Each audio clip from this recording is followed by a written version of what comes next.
The next thing we have to talk about around tables are data types.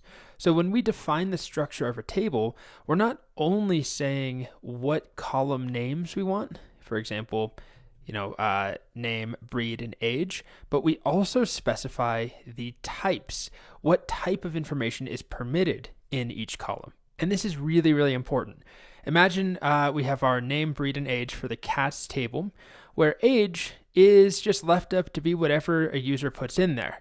So it could be a number 1, 3, or the word 10, or I am young cat. Whatever it is, there's no rules being enforced. It might make sense that it should be a number, but it doesn't say, in our example at least, that it has to be a number. That leads to a lot of problems if we try and then do stuff with our data. If we try and multiply it by 7 to get a rough approximation, converting between cat years and human years, or vice versa, human years and cat years, to get the cat age, you multiply by 7, which is actually not really correct. That's a super simplification. It's not some easy formula. I looked it up recently, but this is good enough. I want to multiply them by 7. So 1 times 7, that's easy. 3 times 7, that's easy. 10 times 7, we have a problem. The word 10 times 7. And I am young cat times 7, it's just not going to work. So we need consistency of our types. We need not just to say what this column is called, but also what content it contains, what type of information. I want to say something like name has to be text, breed has to be text, age has to be a number. So in the world of MySQL, we have a lot of different data types. It's honestly kind of overwhelming. The good news is that there's a handful you'll use a lot. But let me just show you. We have different types for numbers. You might think there's just a number type. That's not true, unfortunately. We have a type called integer or int, then we have small int, and even smaller, we have tiny int, and then medium int, and then big int, and then decimal, and then numeric, and then float, and then double, and bit. It gets just absolutely crazy if you try and master or learn the differences between all of these up front, so don't worry about it. But just know that there are a lot of different types. Same thing for string types or text types. We have char or car. I guess you should pronounce it car because it's character, but I've always said char, even if that's incorrect. Varchar, varchar, binary, var binary, blob, tiny blob, medium blob, long blob, text, tiny text, medium text, long text, enum. So these are all different categories of text information. And there's differences, that's why they exist, but a lot of the differences are very slight. So we've got numeric types, string types, and we also have date types. So date, date time, timestamp, time, and year. It's a little crazy. If you ever get confused or you have questions, the first thing you should do is head to the docs. There's a page about data types and the documentation and the reference manual. So if you want to know more about, string data types or numeric data types, click on that, and then you'll see the different categories.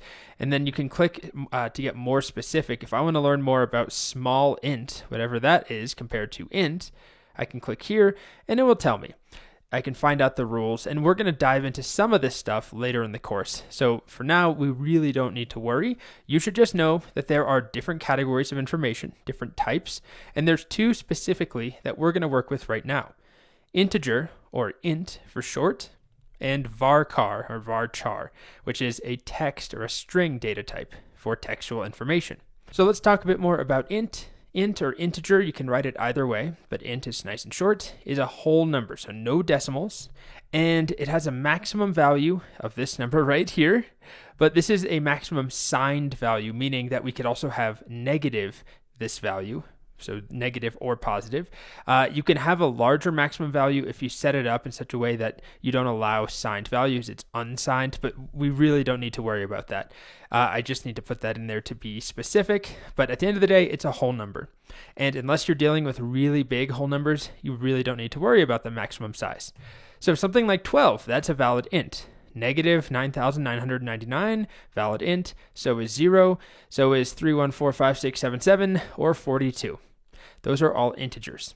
Now we have varchar or varchar, which is a variable length string. That's the var part. There's also just a data type called char or char that is not variable length, and we'll see that later. So when I say variable length, that means that we can store something that is this many characters. What is that? 4, 5, 6, 7, 8 characters long, or this many characters. Now, this is a number, but notice it's in quotes, meaning it is treated as text, or this many characters, or a single character, or a whole sentence, 26 plus characters, way more than 26, whatever number of characters this is. It's a variable length. So varchar is really commonly used because a lot of the time our textual information does vary in length. Think of people's usernames. Somebody might have the username Colt. That's nice. They were there early. It's 4 characters. But somebody else might have to have, Colt 4, 5, 6, 7, and so on. It's more characters. So that's varchar and int, the 2 basic data types we're going to start with. Now, the next thing you need to know is that when we create a table and we assign the data types, with varchar, we can actually specify a maximum number of characters allowed. So with varchar or varchar, I can say maximum of 100 characters for name, and let's say for breed, the same thing.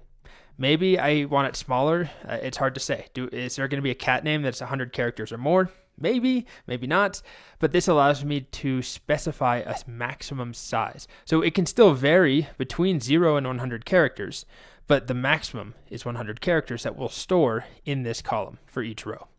And then for int, we'll just say int, and this just says an integer of any size, assuming it fits within those bounds that I showed you, that really large number. We can go anywhere up to that size. So for age, it's going to be fine.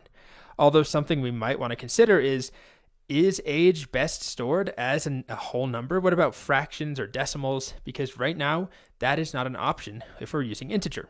But that's for another section coming up. So I'm going to stop here because it's a long video.